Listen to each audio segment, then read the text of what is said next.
Association ഏത് association, ഞാൻ producer association എൻ്റെ ഭാഗമല്ല പറയുന്നത്. അവര് ഇത്തരം ഇന്നോവേറ്റീവായിട്ട് ചിന്തിക്കുന്നത്. എന്താണ് ഇൻഡസ്ട്രിയുടെ പ്രശ്നം? പ്രൊഡ്യൂസർ ശരിക്കും ഞാൻ ഈ പറഞ്ഞ രണ്ട് വിഷയങ്ങൾ അത് വളരെ കാതലായ വിഷയമാണ്.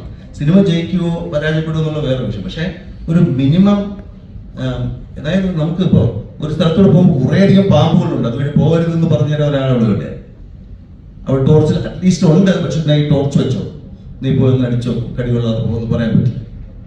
ഇങ്ങനെയൊക്കെ ചെയ്യാനായിട്ടാണ് ഞാൻ ഹരീഷിനോട് പറയാം. നമുക്കൊരു അസോസിയേഷൻ്റെ ഭാഗം പറഞ്ഞാൽ നമ്മൾ നിൽക്കുമ്പോൾ ഞാൻ 100 പേരുടെ കൂടെ നിൽക്കുന്ന അവരെനിക്ക് തരുന്ന ഒരു പവർ ഉണ്ടോ, അതോ ഞാൻ ഒറ്റയ്ക്കാണോ? ഈ രണ്ട് ഫീലിംഗ് ആണ് നമ്മുടെ ഇൻഡസ്ട്രിയിൽ ഇപ്പോഴും. എല്ലാവരും ഒറ്റക്കെന്നുള്ള ഫീലിംഗ് ആണ്. പിന്നെ അസോസിയേഷനൊക്കെ പൊസിഷനുണ്ട്, അവർക്ക് ചിലപ്പോൾ ഒരു ഇൻഫ്ലുവൻസ് കിട്ടും. മുഖ്യമന്ത്രി കാണാൻ പോകുമ്പോഴത്തേക്ക് ഇവരുടെ മേൽ ഇവരെയൊക്കെ ആയിരിക്കും വിളിക്കുന്നത് മനസ്സിലായി, അങ്ങനെയുള്ള ഗുണങ്ങളൊക്കെ ഉണ്ടാവാം. പക്ഷെ അത് സാധാരണ ആളുകളെ ഒരു പോസിറ്റീവായിട്ട് അതിന് ഒരു ഇമ്പാക്ട് ഉണ്ടാകുന്നില്ല. ഉണ്ടാകുന്നത് ഇങ്ങനെയുള്ള പുതിയ ആശയങ്ങൾ അവരുണ്ടാക്കണം. അങ്ങനെയൊന്നും പറയുന്നില്ല. അവർ ചെയ്യുന്ന കുറെ കാര്യങ്ങളുണ്ടാവും. ഞാനിപ്പോ അസോസിയേഷൻ അവർ കുറേയധികം നല്ല കാര്യങ്ങൾ, എനിക്ക് അവരെല്ലാവരും സുഹൃത്തുക്കളാണ്, ഞാൻ അവരെ കുറ്റപ്പെടുത്തല്ല ഞാൻ പറഞ്ഞത്. അസോസിയേഷനോട് ഇന്നോവേറ്റീവായി തിങ്ക് ചെയ്യണം. പ്രശ്നങ്ങൾ എവിടെയാണ് ഹോൾ, ആ ഹോൾ പ്ലഗ് ചെയ്യാൻ പറ്റുമോ?